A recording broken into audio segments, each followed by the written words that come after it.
नमस्कार, बहुत स्वागत आपका। मैं हूं आपके साथ मनुराज सक्सेना। अंता के रण की लगातार चर्चा हो रही है, क्योंकि भले ही एक सीट पर उपचुनाव हुआ हो, लेकिन इस जीत और हार के कई मायने निकाले जा रहे हैं।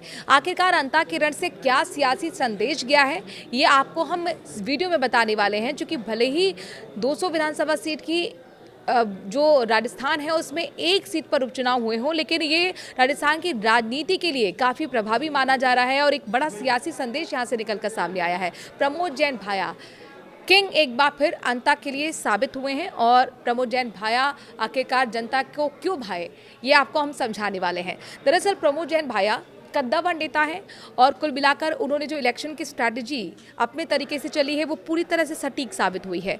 अब आप ये देखिए कि 2023 में ज़रूर प्रमोद जैन भाया लगभग 5,500 वोटों से हारे हों, लेकिन इस बार उन्होंने अपनी स्ट्रैटेजी में बदलाव किया। वो घर घर गए, बहुत आक्रामक उनका अंदाज नहीं रहा है चुनाव प्रचार में, और वो घर घर जाकर महिलाओं से गांव में संपर्क करते हुए नजर आए हैं। तो यूँ कहें कि अगर फैक्टर्स यहाँ पर प्रमोद जैन भाया के हम आपको गिनाने बैठेंगे तो कई फैक्टर्स देखने को मिलते हैं, और यहाँ पर जो कांग्रेस ने उसका साथ निभाया, वहाँ देखिए कि चाहे अशोक गहलोत तो खैर करीबी माने ही जाते हैं प्रमोद जैन भाया के, लेकिन अशोक गहलोत यहाँ पर आए पूरी तरह से। रविवार को जब आए, सियासी माहौल उन्होंने बदल दिया। इससे पहले सचिन पायलट उनके लिए खुद आए थे, मेगा रोड शो किया था। नेता प्रतिपक्ष टीकाराम जूली भी आए, डोटासरा भी आए, और जो अशोक चांदना है वो तो चुनाव प्रभारी थे, उन्होंने तो वहाँ पर लगातार कैंपेनिंग की थी। तो एकजुटता का यहाँ संदेश ज़रूर कांग्रेस की तरफ से दिया गया। जिस तरह से सचिन पायलट यहाँ पर पहुँचे थे उनके लिए चुनाव प्रचार करने के लिए और रोड शो करने के लिए, तो ये तमाम चीज़ें थी जो कि प्रमोद जैन भाया के पक्ष में साबित हुई हैं। दूसरी तरफ नरेश मीणा ने एक बहुत बड़ा डेंट लगाने का काम बीजेपी के लिए किया है, और एक बड़ा फैक्टर वो जीत में साबित हुए प्रमोद जैन भाया के लिए। नरेश मीणा एक बार फिर वोट काटने में कामयाब रहे, लेकिन देवली उनियाना की तरह कांग्रेस को उन्होंने नहीं डेंट लगाया। वहाँ तो कांग्रेस को जरूर उन्हें जमात जब्त करवा दी थी, लेकिन यहाँ पर आप देखिए बीजेपी के हार का कारण नरेश मीणा बने हैं और प्रमोद जैन भाया के लिए मुफीद साबित हुए हैं। क्योंकि मीणा वोट बैंक जो था वो कहीं ना कहीं खिसक गया नरेश मीणा के सामने आने की वजह से, और ये बीजेपी की हार का एक बड़ा कारण बना है। लेकिन इन सब के बीच में अगर आप देखेंगे मोरपाल सुमन ने कैसे चुनाव लड़ा, 15 वोट राउंड तक तो माना जा रहा था कि वो पीछे थे, और उसके बाद वो दूसरे नंबर पाए हैं, क्योंकि नरेश मीणा के साथ उनके साथ काफ़ी अच्छी टक्कर देखने को मिली है।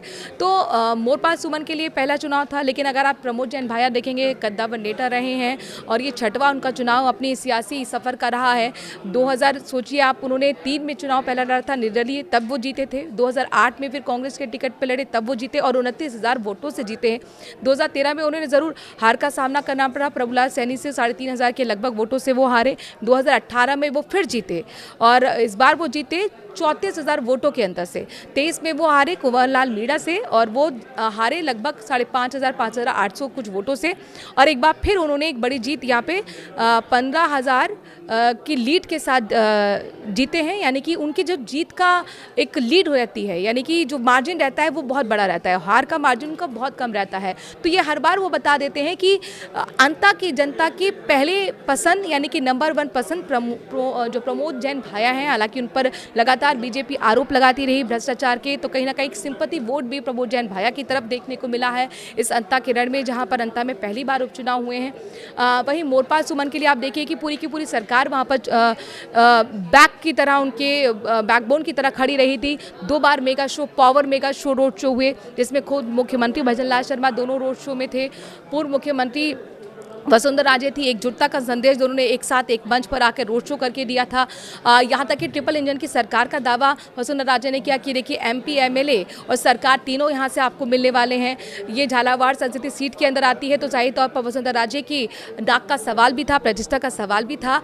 लेकिन साथ ही यहाँ पर बीजेपी लगातार ये कही थी कि सरकार के 2 साल के कामकाज पर मोहर लगाएगी जनता, लेकिन प्रचार में तो पूरी ताकत झोंक दी गई, पूरी एनर्जी झोंक दी गई, इसमें कहीं स्ट्रैटेजी में कमी नहीं थी। लेकिन धरातल पर शायद बीजेपी ये महसूस करने में और देखने में नाकामयाब रही है कि जनता को आखिर क्या चाहिए था। अगर आप देखते हैं साकली गांव ने पूरी तरह से चुनाव का बहिष्कार कर दिया था, ये कहते हुए कि हमारे बेसिक चीज़ें नहीं हैं, जो 5 सड़कें साकली को जोड़ती हैं वो मानसून आने पर हर बार डूब जाती है और हम एक तरीके से टापू बन जाते हैं।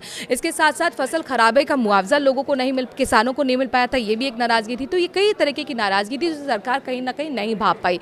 हालांकि सरकार की सेहत पर सिर्फ एक सीट की हार से असर नहीं पड़ने वाला, लेकिन जाहिर तौर पर एक मौका, तार्किक मौका ज़रूर कांग्रेस को दे दिया है हमलावर होने का, और ये वेकअप कॉल ज़रूर बीजेपी के लिए है, जो कि भले ही पिछले हुए जो 8 सीटों पर उपचुनाव थे उसमें 5 बीजेपी के नाम रही हों, लेकिन कुल मिलाकर बीजेपी के लिए आज की तारीख में, जो कि डोटासरा साफ तौर पर कह रहे हैं कि ये प्री टेस्ट है 2028 से, यानी कि उन्होंने इसको 2028 से जोड़ दिया है। तो यहाँ पर बीजेपी के लिए वेकअप कॉल ज़रूर है।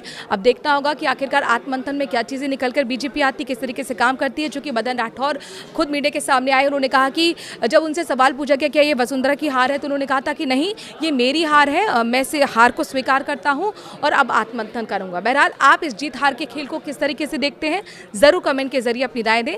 नमस्कार।